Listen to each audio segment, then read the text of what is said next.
అరే రే రే పోలవరం జనసేన ఎమ్మెల్యే బాలరాజ్ అన్నను భలే బురిడి కొట్టిచ్చిరు కదా సైబర్ దొంగలు. అన్న ఎమ్మెల్యే అయిండు, పైసలు బాగానే ఉంటాయి అనుకున్నారో ఏందో గాని బాలరాజ్ అన్న ఖాతాలోకి వెళ్ళి 12 లక్షలు ఉడుచుకపోయారు. అది కూడా ఎట్లా అనుకుంటున్నారు?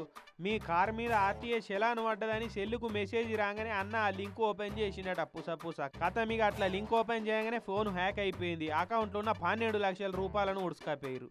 లింక్ ఓపెన్ చేయగానే అకౌంట్లో పైసలు పోయే వరకు అన్నకు జరిగిన సీన్ అర్థమైపోయి టక్కిన జిలుగుమిల్లి పోలీస్ స్టేషన్లో ఫిర్యాదు ఇచ్చిండు. ఇక పోలీసు వాళ్ళు కేసు రాసుకొని ఎంక్వైరీ షురూ చేస్తున్నారట. మరి అసలే ఎమ్మెల్యే పైసలే చూడురిగా. ఇట్లా ఎమ్మెల్యేలను దోసుడు ఇదేం ఫస్ట్ టైం కాదు. ఇంతకుముందు 2-3 ఎమ్మెల్యేలు కూడా గిట్లనే ఫోన్లకు వచ్చిన లింకులు ఓపెన్ చేసి అకౌంట్లలో పైసలు ఓడగొట్టుకున్నారు. అందుకే చెప్పేది, ఫోన్లకు వచ్చే ఏ అడ్డమైన లింకులను ఏపీకే ఫైల్స్ను కూడా ఓపెన్ చేయొద్దు. సైబర్ దొంగలు ఎప్పటికప్పుడు రూట్లు మార్చి స్మార్ట్గా దోసుకపోతున్నారు.